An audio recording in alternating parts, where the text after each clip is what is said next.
Welcome to the show, everyone. Today we are going to be talking about English grammar and how to talk about the past in English.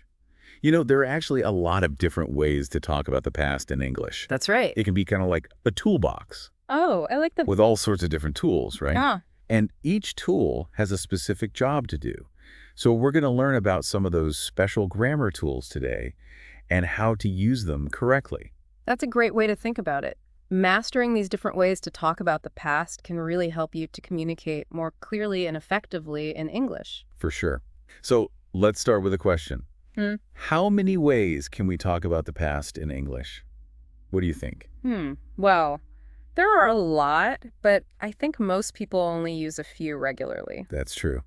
But it might surprise you to know that there are actually 8 different ways to talk about the past in English. 8! Wow, that's a lot. It is a lot. But don't worry, it's not as difficult as it sounds. We're going to break it down and make it easy to understand. Okay, that sounds good.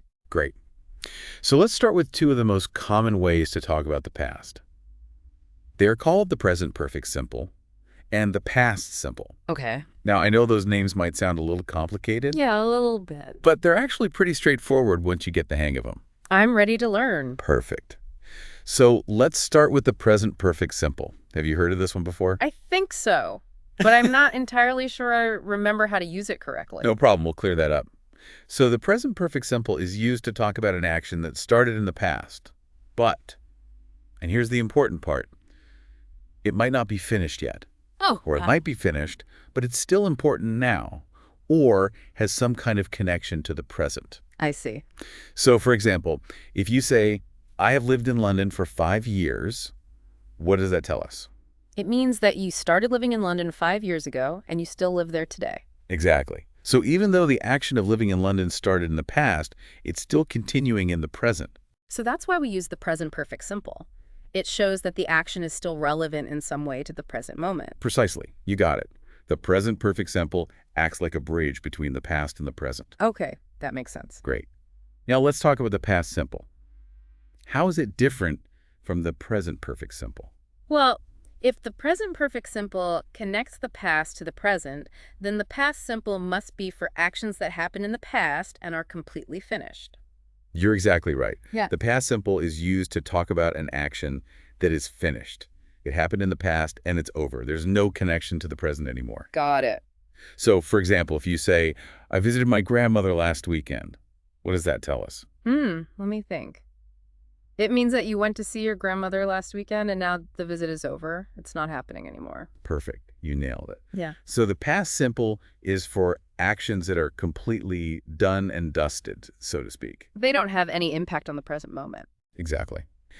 Okay, so we've talked about 2 ways to talk about the past. The present perfect simple for unfinished actions or actions that are still relevant now, and the past simple for completed actions that happened in the past and are over and done with. That's right. It seems less confusing already. Awesome. I'm glad to hear that. Yeah. But hold on tight, because there's still more to discover about how to talk about the past in English. Really? More? There are 8, right? That's right. Are you ready to dive into some more? Yes, bring it on. I'm ready for the challenge. All right. Now let's talk about something called narrative tenses. Narrative tenses? Have you ever heard of them before? Not that I can recall. What are those? Well, I bet you've used them before without even realizing it. Oh, really? Yeah. Use them all the time when you tell a story. Wow, interesting. I had no idea. So there are 3 main narrative tenses: the past continuous, the past simple, and the past perfect. Okay. And we can use all 3 of these tenses when we are telling a story. Exactly. Yeah. Each one has a specific job to do in helping us to tell a story in a clear and engaging way. Okay, I'm intrigued. Tell me more about how they work. Okay, so let's imagine you're writing a story. First, you want to set the scene, right? Right. You want to paint a picture in the reader's mind and give them some background information about where and when the story is taking place. Uh-huh. And for that, we use the past continuous tense. Oh, I see. For example, you might write, the sun was shining and the birds were singing. That's a beautiful image. I can practically hear the birds singing. Right. So the past continuous helps us to create that sense of atmosphere Yeah. and immerse the reader in the story. It's like we are right there in the scene. Exactly. And then once we have our scene set, we can use the past simple tense to describe the actions that are happening in the story. Okay. For example, you might write, the man walked down the street, or The woman opened the door. Right, those are actions. So the past continuous sets the scene, and the past simple tells us what the characters are doing. You got it. And what about that third narrative tense we mentioned? What was it again? The past perfect, right? Yes, the past perfect. What's its role in storytelling? That's a good question. I'm not entirely sure. Well, the past perfect is a bit like a time traveler. The time traveler. It takes us back to a time before the main action of the story to tell us about something that happened earlier. It's like a flashback. Okay. So, for example, you might write, "The man had lost his wallet earlier that day." Oh, I get it. So that sentence tells us that losing his wallet happened before he started walking down the street. You got it. So it gives us some context and helps us understand the story better. So the past perfect is used to talk about something that happened before the main action of the story. Exactly. It adds another layer of depth and intrigue to our narrative. So it's like we have 3 layers of time. The past, continuous for the background, the past simple for the main actions, and the past perfect for actions that happened even earlier. You've got it. You're a natural storyteller. Thanks. I'm starting to feel more confident about using these different past tenses already. That's great to hear. But guess what? We're not done yet. We've covered 5 different ways to talk about the past, but there are still 3 more to go. Wow, 3 more. That's right. Are you ready for more grammar adventures? You bet. Let's keep going. Okay, great. Now, these next 2 ways to talk about the past are a little bit different. Okay. We're going to talk about used to and would. Used to and would. I've definitely heard those before, but I'm not always sure when to use which one. I hear you. They can be a bit tricky. But basically, these words are special because they are used to talk about actions that happened regularly in the past. But, Yeah. and here's the key, Yeah. they don't happen anymore. So they are not happening in the present moment. Exactly. Can you think of an example? Let me see. How about if someone played the piano every day when they were a child, but now they don't play anymore? Perfect example. So you could say, I used to play the piano every day. So used to is like saying, I did this thing regularly in the past, but I stopped doing it at some point. You got it. And how about an example using would? How about if you went to the park with your family every Sunday when you were a child, but now you don't do that anymore? Another great example. You could say, I would go to the park with my family every Sunday. So both used to and would are used to talk about things we did regularly in the past, but we no longer do them in the present. Exactly. But is there a difference between the two? When should we use one and not the other? That's the million-dollar question. I've always wondered about that. Well, the main difference is that would is only used for actions, not for states. States. A state is a way of being or feeling, like being happy or living in a city. Oh, I see. So you can say, I would play tennis every Saturday because play is an action. Right. But you can't say, I would be happy because be is a state of being. So would is only for actions, and used to can be used for both actions and states. So I can say, I used to play the piano because play is an action. Yes. And I can also say, I used to live in London because live is a state of being. Exactly. You got it. But I can't say I would live in London because live is a state of being. Perfect. You're a grammar whiz. Thanks. I'm glad we cleared that up. It's been bugging me for years. I'm happy to help. We've covered a lot of ground today, wouldn't you say? We have 5 ways to talk about the past already. That's right. We talked about the present perfect simple, the past simple, and then those 3 tricky narrative tenses. The past continuous, the past simple again, and the past perfect. And now we've added used to and would to the mix. It's amazing how many different ways there are to talk about the past in English. But there's still 3 more tenses to go. Wow, we're on a roll. Are we going to tackle them right now? Actually, let's take a break here. We'll come back and explore those final 3 ways to talk about the past in part 2 of our English grammar special. Sounds good to me. I'm excited to learn more. Before we go, I just want to mention that this review of English grammar tenses was actually generated by artificial intelligence. Really? That's amazing. Isn't that cool? Yeah, It's incredible how technology can help us to learn new things. it really is. So if you're enjoying this show and you want to learn more about English grammar, please subscribe to our channel and tell your friends to subscribe too. We'll be back soon with part 2. See you then. Bye for now. Welcome back, everyone. It's great to be chatting with you again. It's great to be back. I'm ready to tackle those last 3 tenses. Me too. Let's do it. So what's next on our grammar adventure? Well, we've got the past perfect continuous. This one sounds a bit intimidating, but it's actually pretty straightforward. Okay, I'm all ears. Tell me more. So the past perfect continuous tense is used to talk about an action that was happening continuously in the past before another action in the past. It's like a double past action situation. Double past action. Okay, I'm intrigued. Can you give me an example? Sure, imagine you were working on a project for a long time, and then you finally finished it yesterday. How would you describe that? Hmm. I guess I would say something like, I was working on that project for months before I finished it yesterday. You're close. Hmm. But to really emphasize that the action of working was continuous and ongoing before you finished it, you would use the past perfect continuous. You would say, I had been working on that project for months before I finished it yesterday. Ah, I see the difference. Yeah. So the action of working on the project was continuous. It was happening for a period of time, and then it stopped when I finished it yesterday. Exactly, you nailed it. The past perfect continuous helps us to show that one action was already in progress before another action in the past happened. Okay, I think I'm starting to get the hang of this. The past perfect continuous is used to emphasize the duration of an action in the past before another past action. That's a great way to put it. You're a fast learner. Thanks. I'm ready for the next one. What's up next on our list? Okay, the next one is the present perfect continuous. This one is a little different.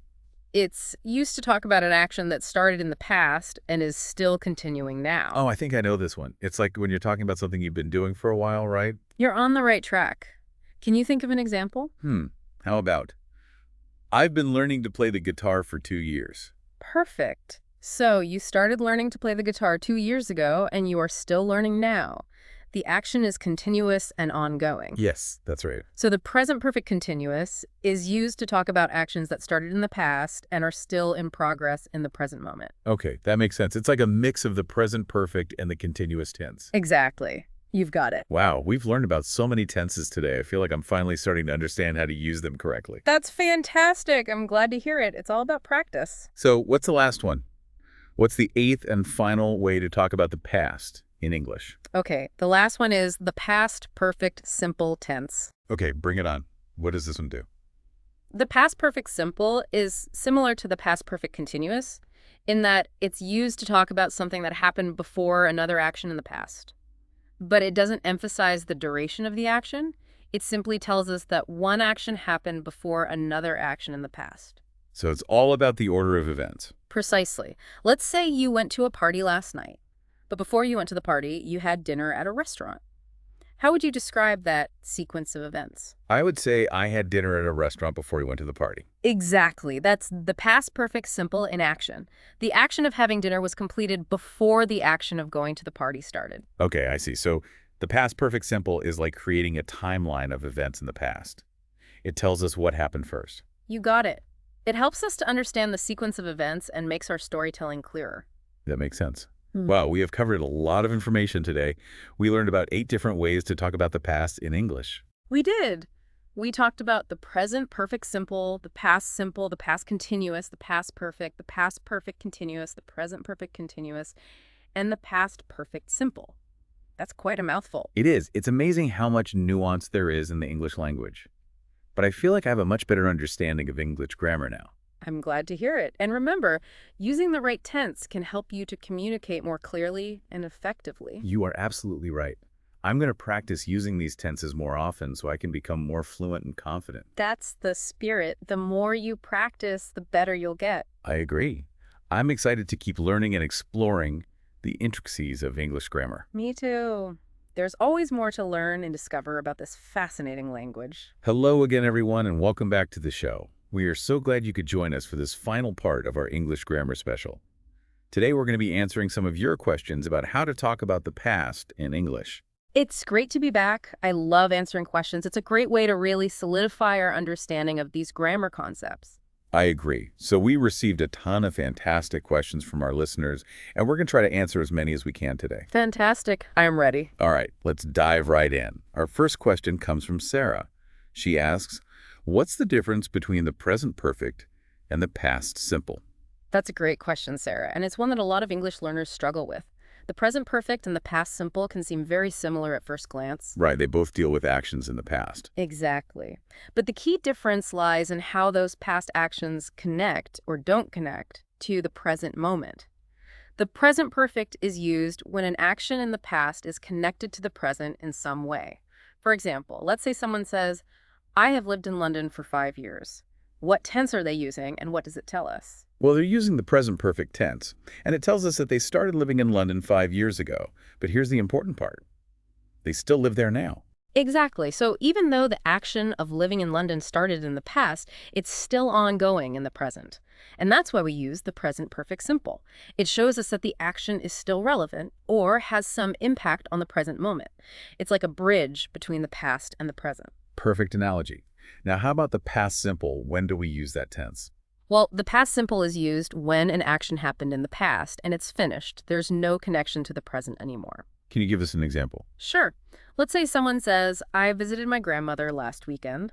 They are using the past simple tense because the visit happened last weekend and it's over. It's not happening anymore. So the past simple is for actions that are completely finished and in the past.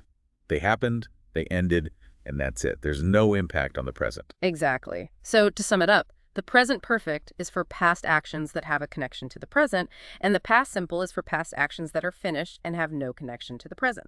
Awesome. Hopefully that clears things up for Sarah. All right, our next question comes from John, who asks, when do I use used to and when do I use would? Another great question. This is a tricky one for sure. Right. They both seem to talk about things we did in the past but don't do anymore. You're right, and that's exactly what they do. Both used to and would are used to talk about actions that happen regularly in the past but are no longer happening in the present.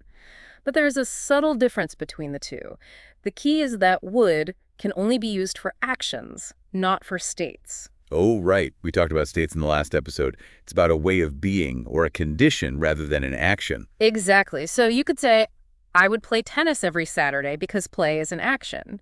But you can't say, I would be happy because be is a state of being, not an action. So would is specifically for repeated actions in the past that we no longer do. Precisely. Now, how about used to? What can we use that for? Well, if would is only for actions, then used to must be for states as well, right? Spot on. Used to can be used for both actions and states. So you can say, I used to play tennis every Saturday, just like with would, but you can also say, I used to be afraid of the dark, because being afraid is a state of being. So used to is a bit more versatile. Exactly. It covers both actions and states in the past that are no longer true in the present. Great explanation. Hopefully that makes things clearer for John. Okay, we have time for one more question today. This one comes from Mary, who asks, what's the difference between the past perfect simple and the past perfect continuous? Ah, yes, the past perfect tenses.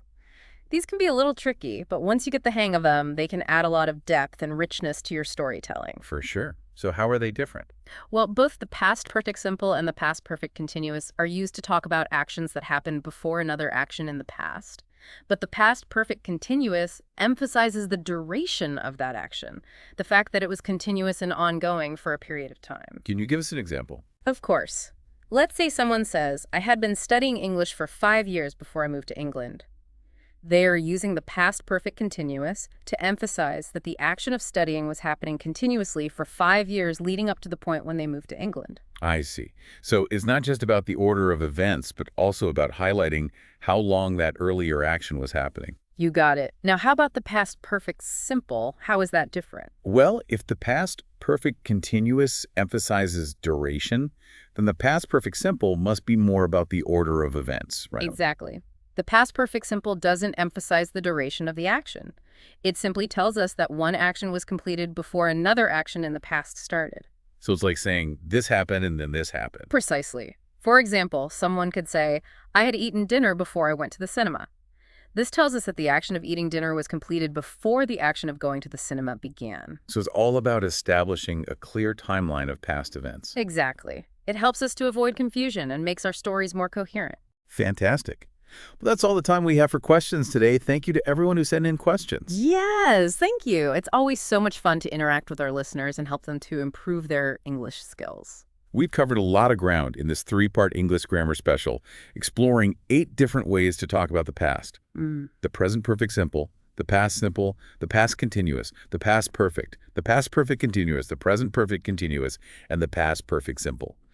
I hope everyone feels a bit more confident about using these tenses now. I hope so too. And remember, friends, practice makes perfect. So keep practicing, keep experimenting, and don't be afraid to make mistakes. That's how we learn and grow.